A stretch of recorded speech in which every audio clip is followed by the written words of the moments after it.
Good morning, good morning to Canadian participants, and good afternoon to everyone in Riga, Latvia, and wherever you're joining from in Latvia. This webinar will be in English, and we really appreciate you joining, and we hope that this will be an excellent way for you to learn a little bit more about the food and beverage markets in Canada and United States. And we have a couple excellent experts joining from Canada, but also Mike is responsible also for helping companies to access the US markets. Let me start with a little bit of a housekeeping questions, information. So you all are currently muted except for the speakers. However, we really ask you to please ask questions in the chat. And also, if you would prefer ask your questions personally, I can unmute you. We previously discussed with Mike, who will pause between some of his presentation slides, and please feel free so we can make it very nice and chatty, question-based presentation. I probably should have introduced myself first. My name is Ilza Latsgalva. I am LEO representative in Canada, started in March. Reina Seapols also is representative in US, representing the East Coast region. We also kindly ask all participants to please fill out the questionnaire at the end of the presentation. And now let's start with, I will introduce quickly some of our great participants. Stefania Szabo, Director of International Relations at PACE Global Advantage. And Stefania will be next speaker in our presentation, so we'll pass the mic to her after a minute. Mike Riccardi, Managing Director of Food Bev Consultants, been very experienced in this segment for many, many years. I will let Mike also to share more about his experience and expertise in those markets in Canada and US. And Mike will be able to share more details about how and what Canadians can do to be more successful. Companies can do to be more successful. My apologies. And now, at the end of the presentation, we will share in the next few days information. So Leva can send to every one of you how you can contact and additional information that Mike prepared. So I'm going to my last slide. Here is the contact info, but please don't worry, you don't have to write it all down today at the moment, because they will share that later. And I'm stopping sharing. I'm passing the mic to Stefania. And Stefania, please. Thank you. Yes, good afternoon, everyone in Latvia. Thank you for joining us. My name is Stefania Szabo. I'm Director of International Relations at PACE Global Advantage. I joined PGA over 3 years ago. I'm a former Hungarian diplomat, and I joined because of my extensive experience in international trade, especially Europe and North America, to PGA. And we are working extensively in Lithuania as the founder of our company. PACE is of Lithuanian heritage, and over the last 3 years, we've had multiple outreach programs in Lithuania, and that brought us closer to other Baltic states as well. And we met Ilza a couple of months, maybe a year ago, and we started working together. How can we help Latvian exporters enter the North American market? Based on our experience, and I think you participants can totally understand, you need someone local who understands the local market better on your behalf to help you, guide you through the process. And we strongly believe that we are a good channel to do so. I mean PGA, because you're coming from whatever sector. Today we are talking about food and beverages, but if you're coming from other sectors, we have the right contacts for you to explain the process, to introduce you to the right contacts, partners that you can work with to enter the market. In the food and beverages business, we work together with Mike for many years now. He has over 30 years of experience in the North American food and beverages sector, and he can give you an honest and plain explanation of what are the best practices to enter the North American market and how you should approach your export goals in terms of Canada or the United States. So let us know if we can be of any help. As Ilse said, you can reach us. I think our contact details will be available to you. And I would give the floor to Mike, who has the expertise in the food and beverages sector. Mike. Thank you, Stefania. Well, thank you everybody for allowing me to speak to you today. It's a true pleasure. As previous presenters mentioned, I have been in the food industry for well over 30 years, and covered again from large and small. This is the important part right off the bat about this operation is this potential business is that it's good for large and small companies. You don't have to worry about being too small, and so there is room for everybody. It's a North American market, a very important market, we're well aware of. I'll go into a bit of a presentation now, but I'm slightly preempted by a little bit about also I've been in the industry for almost 40 years now, mostly in the Italian set. However, that Italian set has allowed me to do business with everybody across North America. I have connected with. I was a buyer for Loblaws, which is one of the largest chains in Canada, one of the largest chains in the world. So I was a buyer for 7 years and $4 billion a year. And this allowed me to understand company growth. So how to prepare to prepare to a buyer, large or small. Keep in mind, when I talk about supermarket chains, don't be worried about the fact that you might have 2,000 stores, or in the case of the States, Dollar General has 19,000 stores, Kroger that has 3,000. Each chain, like in Canada, Loblaws, Metro, Sobeys has a number of stores. Mike, I'm so sorry, but we're getting comments and it's somehow you're a little bit breaking up. I don't know if maybe Mike could be a little bit closer or something. Okay. Sorry about that, interrupting you. No problem. Okay, let me, hopefully this is better. Okay, so just a quick recap. As I said, I've dealt with large and small customers across North America. I've been on the selling side and the buying side for a large chain. This has allowed me to understand better how to prepare presentations and how to prepare offerings to buyers. Many people come unprepared, not knowing the market that they're approaching. So this is where I come in, where our company comes in. We help you to address the buyers in the proper manner, to be ready with anticipating any potential questions they might have.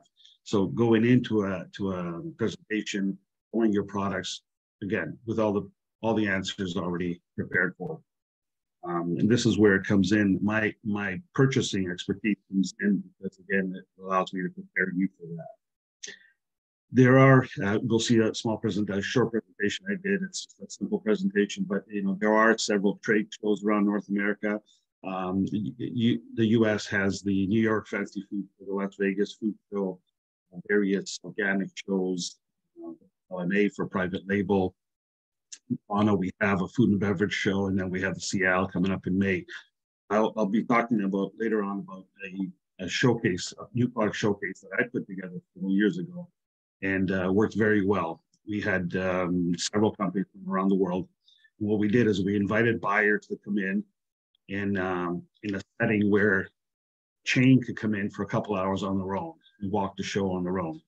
We don't require people to be there. We require to have some representation from your country or from your association. We don't need anybody to come because then it's for everybody.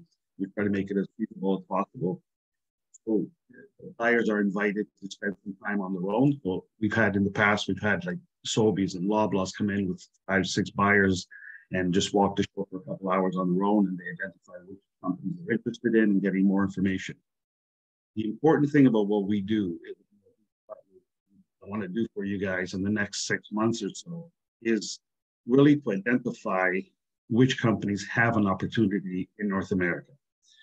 We do this by market studies, by continuing to contact buyers and importers and distributors and understanding your competition, where you are versus your competition, where you are price-wise, label-wise, size-wise, and so on, and marketing products that are available.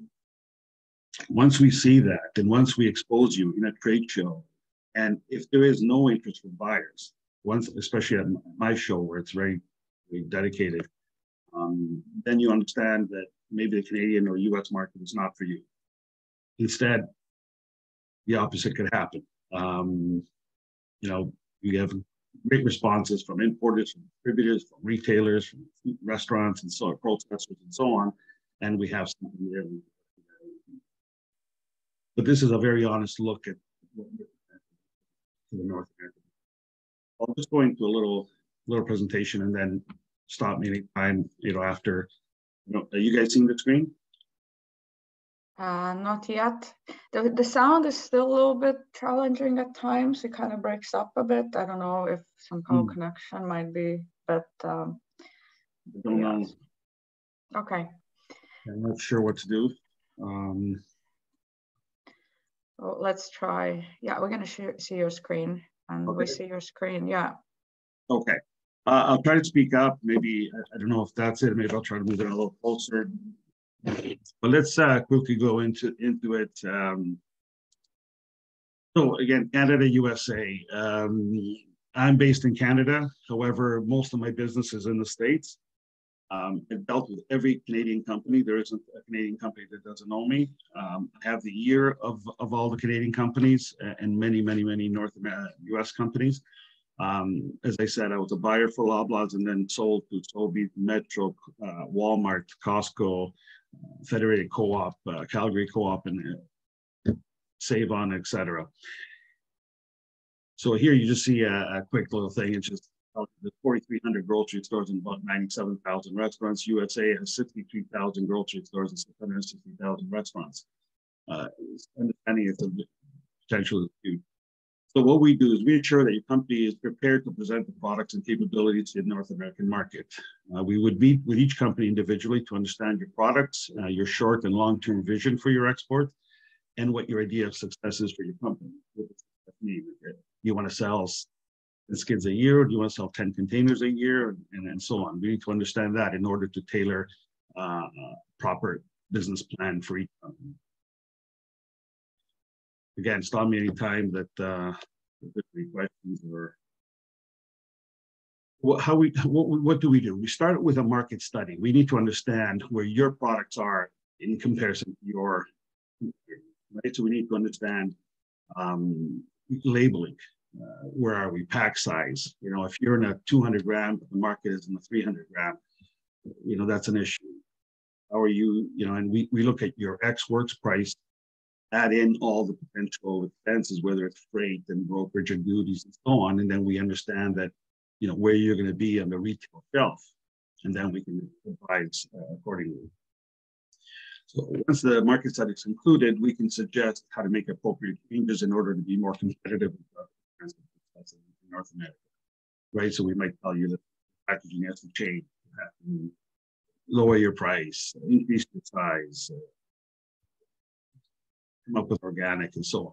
These are some of the potential North American businesses. So supermarket chains in Canada, we have 8 main supermarket chains, and then in great relationship with all of them. The States has more than 30, 40 main supermarket chains. Independent retailers are still very prevalent here in Canada. Again, I used to run a company called Detecto Pasta, which is the world's second largest pasta company, and 43% of our business was done with independent retail. So it's a very important market still, and I think it's a very important market for you because of the of clientele and markets. And again, though, keep in mind that the retailers do have set number of stores that they deem ethnic and so on. So we can get into a chain like a Loblaws without getting into the main, 2,000 stores. We can get into 20, 30 stores and be successful there. There's many restaurant chains, both here and in the States. And the States is mentioned, independent restaurants and importers and distributors. So importers and distributors, the way it works, in the old days, you can approach an importer or distributor and say, hey, would you like to carry my product? Here they are. And they say, yes, great. And they start selling your products or try to sell your products. They don't do that anymore. What happens now is we need to go in to the independent retailer or chain or independent restaurant. We need to sell the product to them. Then go to an importer and distributor and say, listen, we have 8 of your customers that want this product. So we need you to import. So if we've pre-sold 3 kids of this product, we need you to bring it at a time in order to have continuous supply for them. But we need you to start selling your product. They won't do it for you. Okay, so this is where it needs investment from your part, whether it's a company like ours or anybody else. You need to have, as I mentioned earlier, you need to have boots on the ground. You need to have people here that are following your business, that are here every day. It's very hard to do from far away, that you call in once in a while or make one trip a year. We do this every day, all day long. So rules, regulations, I had that written in Italian on top.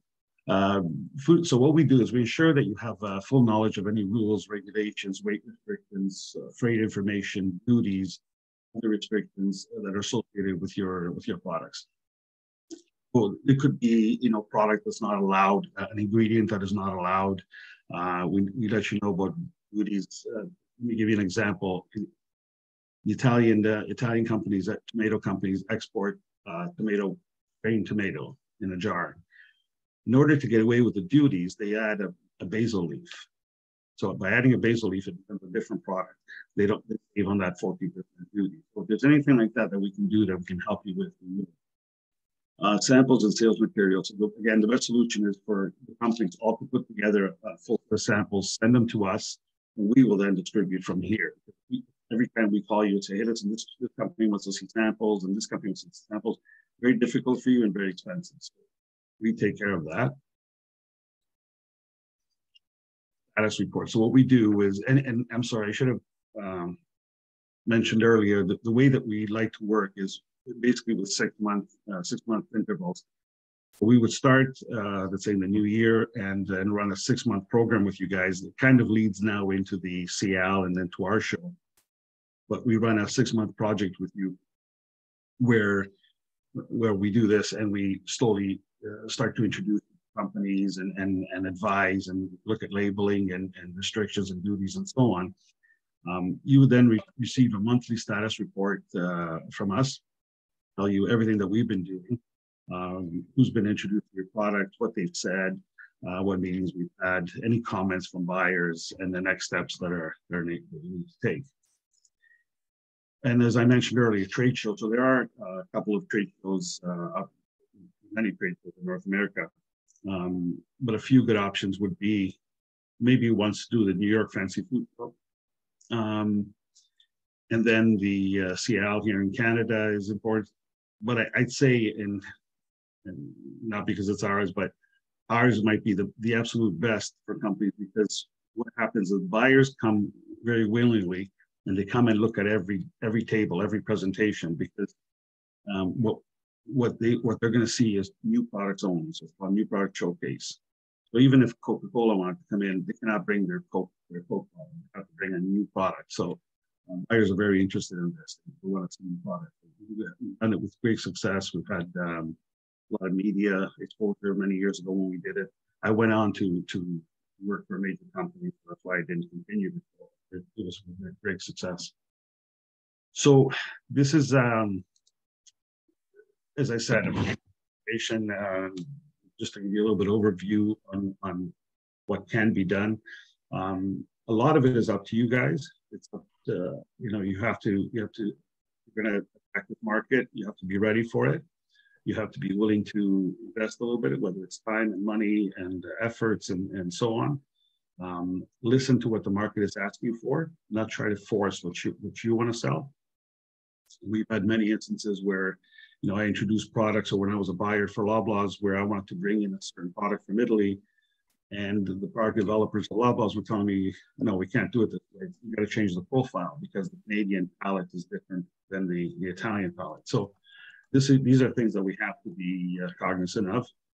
And again, there's a lot more detail that goes into this, but I just want to give you what needs to be. Thank you, Mike. And thanks for sharing information. And what I can share is that to the participants that it would be opportunity when we share the contact info, you can reach out to Mike and Stefania and ask questions that you specifically are interested in. And Mike's intention is that he would be very open if this is area he can help, if a business that he can help to support, or there is a challenge, or maybe you have to reconsider some sort of a product packaging or what would be needed to actually break into the market. Because Canadian market is, even though the land is big, it's not as huge. And sometimes it's more appealing to companies because it's more understandable and size-wise. American market is very large, and it varies from each sector, each state, even probably city level, how a business is approached. Leah, I would like to ask Leva, who is the host for this, are we able to unmute the participants so that people can ask questions maybe in person, if anyone has, because I don't see much in a chat.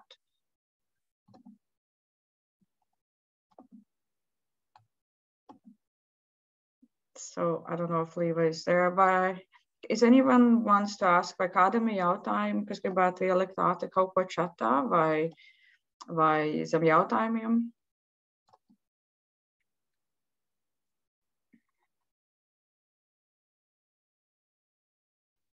I don't see any questions, unfortunately, but one question was that Mike I sent earlier was about FDA regulations and how they can be addressed and how challenging it is to get approvals. Do you maybe have a comment on that? Yeah, well, basically, there's an easy way to do it. So we get, on any products, we get a list of ingredients. So if your ingredient is tomatoes, citric acid, and salt, we know all three of those things are approved. Everything goes through without a problem. All we have to see is the duties or tariffs that are associated with the product. In case of something that is a little more complex, there might be an ingredient in there that may not be allowed in Canada or in the States. There might also be items that do face duties and tariffs, but we tell you that up front. So during our market study, we check all that, and then we let you know. So we check ourselves, and then we also run it through a great company, a broker, that also confirms. So we don't have any surprises at the end. Then those are things that get added on to your final price. You know that up front. Okay.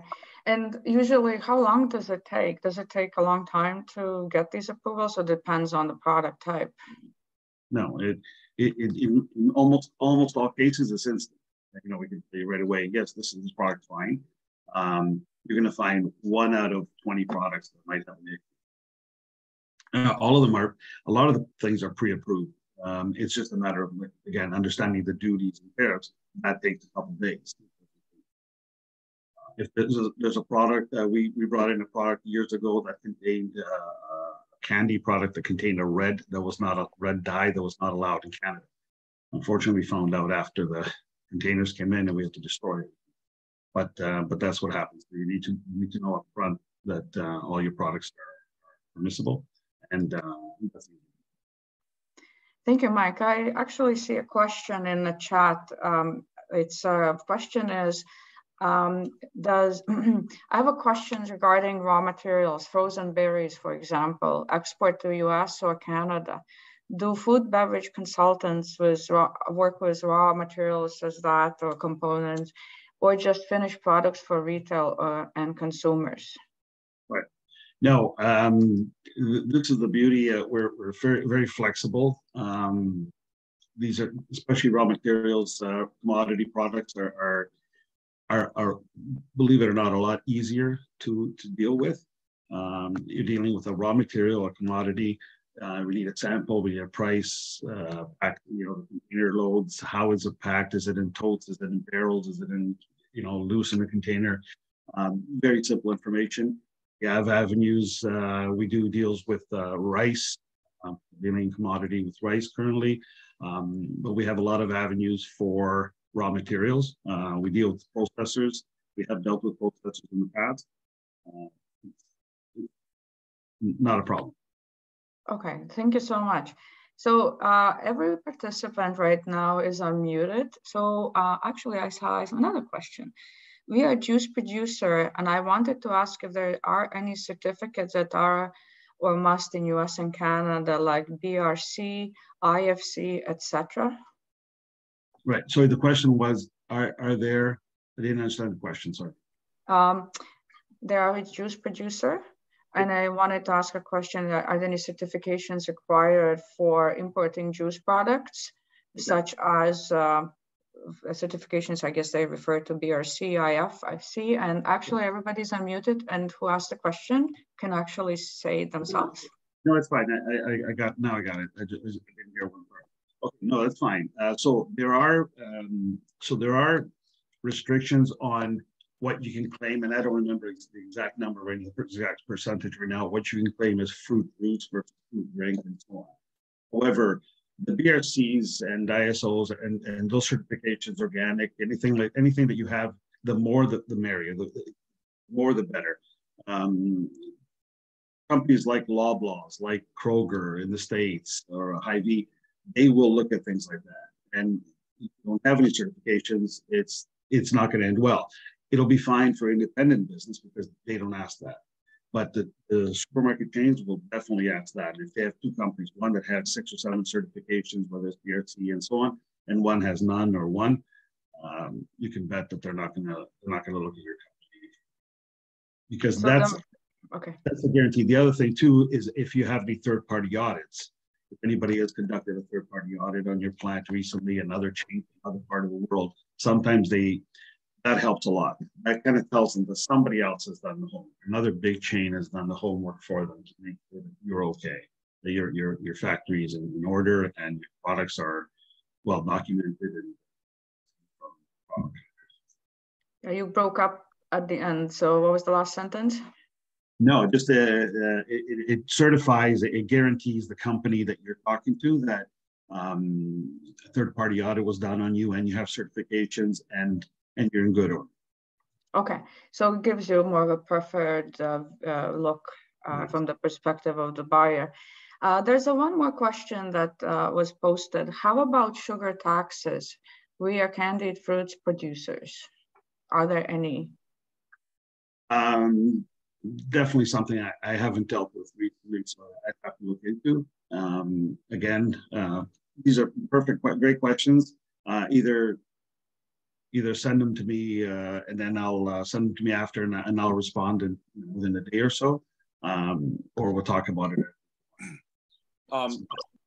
I can mention, I know there's a few cities in the United States that have specific point of sale taxes that are higher on sugary items, but it's really a very small percentage of the market. I know New York City toyed with it for a while that, if it was like sugary soft drinks over a certain size, we're going to be taxed higher than smaller sizes. A lot of those things were proposed and they sort of went away because the public got pretty outraged and the voters. So, but there may be some local stuff, but it's typically at the point of sale, not at the wholesale level.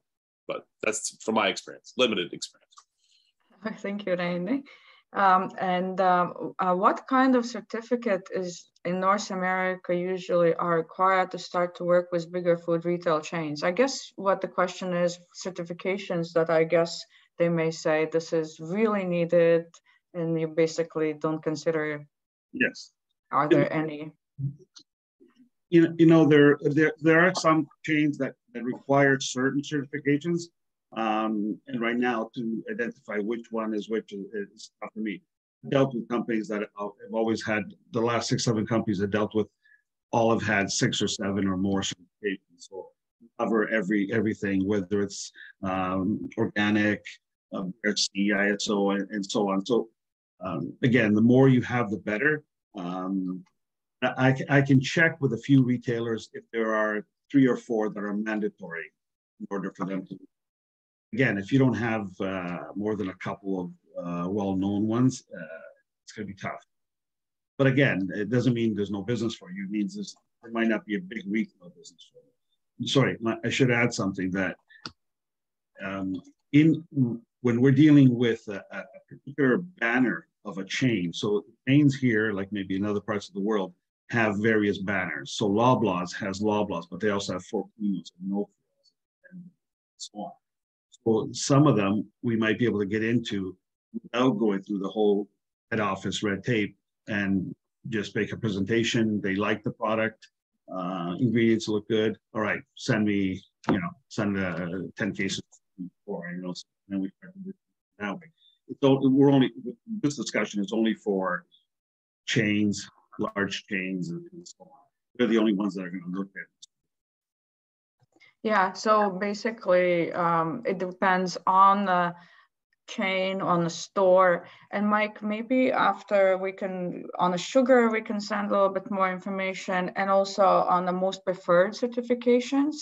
Yeah. I know that some companies, Latico Food, Rudolph's products, I personally have seen that they have a lot of certifications on their actual jars of the products that I've seen at Whole Foods, which obviously also drives attention to a lot of people. We have one more question. Mike, I think what might help a little bit for you to break up, I'm sorry to point it out, but you might have to slow down. And I think it's just somehow Mike doesn't absorb the words when it's faster speech. The one question, is there any specific certification needed or special requirements for low alcohol drinks, hard cider, cocktails, craft spirits in US and Canada?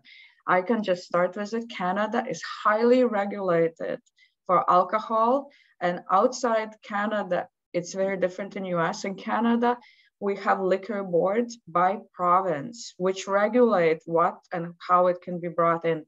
If anything, I can say that Canadian market is one of the hardest to break in when it comes to liquor and alcohol. Mike, back to you then.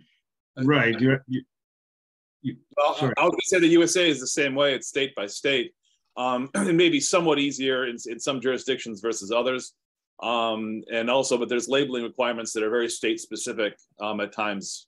But Mike can comment more on that, but it's very similar. We're both very right. It does go state by state, province by province, and so on.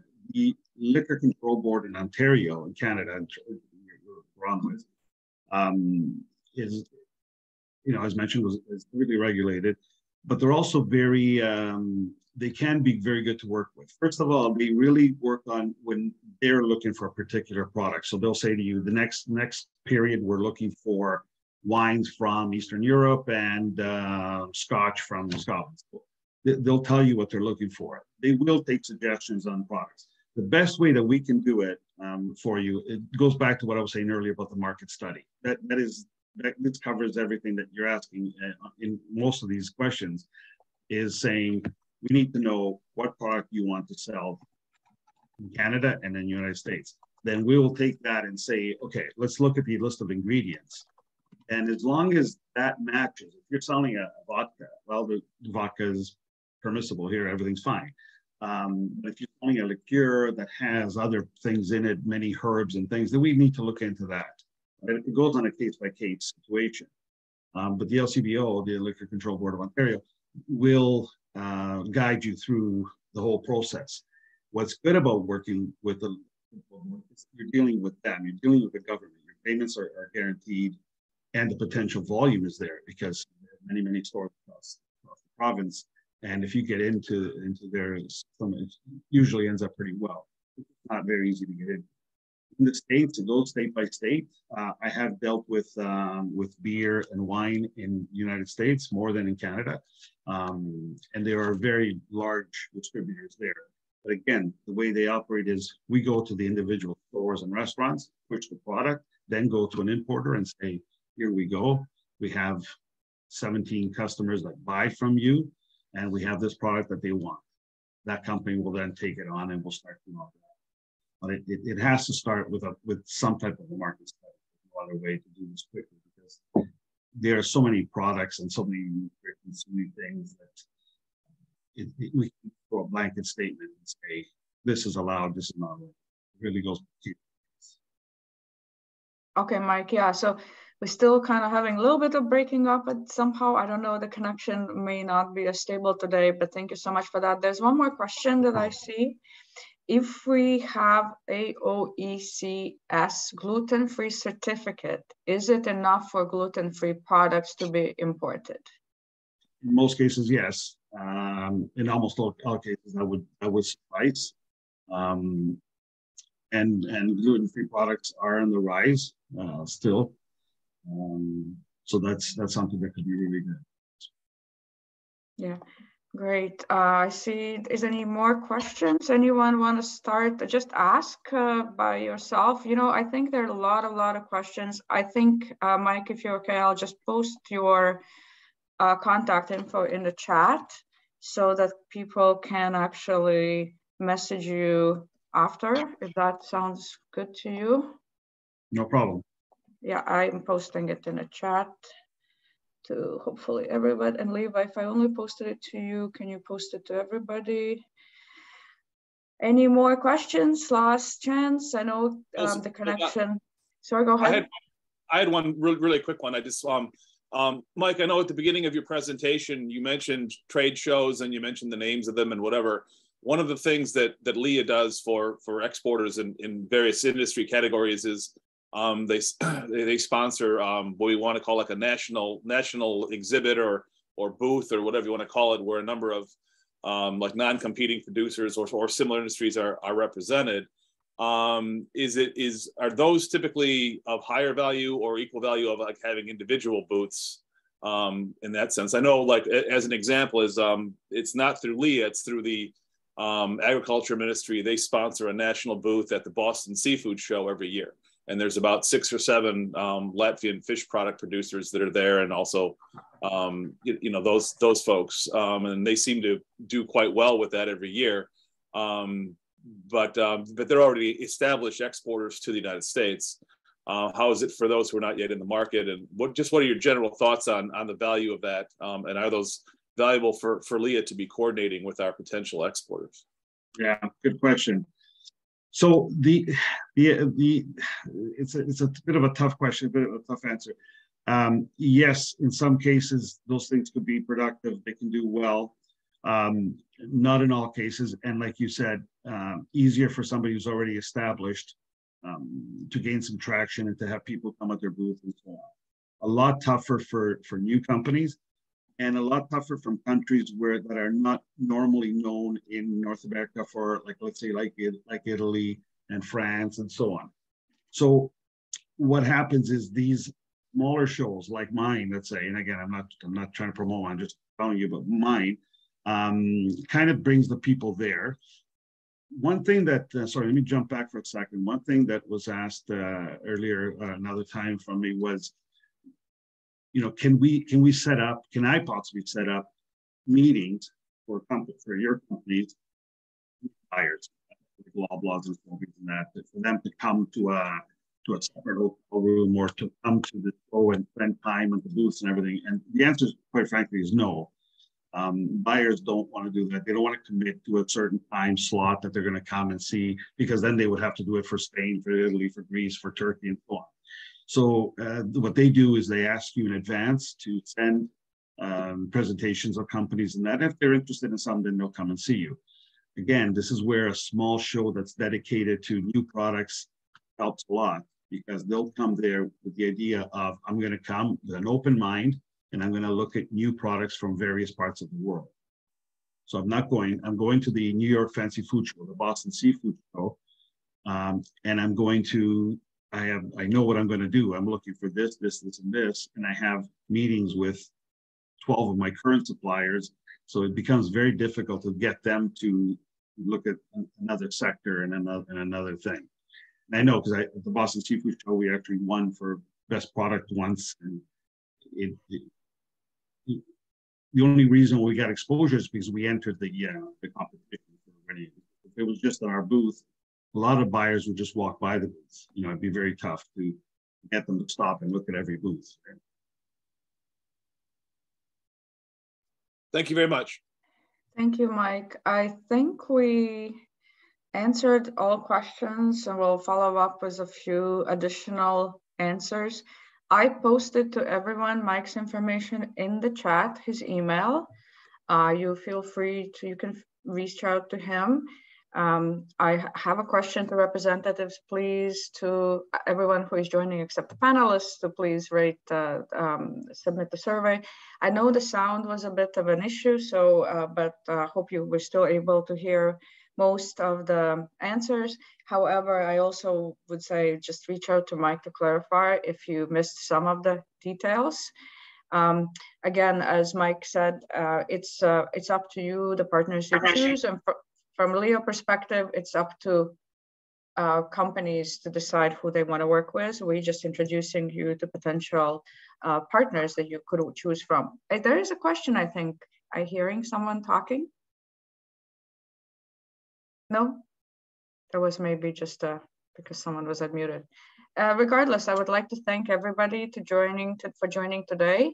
I hope you had a chance to learn a little bit more about the food and beverage market in Canada and US. And if you have any questions, you can also reach out to Reinis and myself, Mike. And Stefania, I think we'll send you our information with presentation details, and hopefully you can share them with everyone as well. One last look. If there are any more questions, I think I don't see any. 1, 2, 3, I guess no questions. Thank you so much for joining, and have a nice rest of the day or an evening in Latvia. Paldies visi. Thank you. Thank you. Sorry about the sound. Thank you, Mike. No worries. Thank you so much.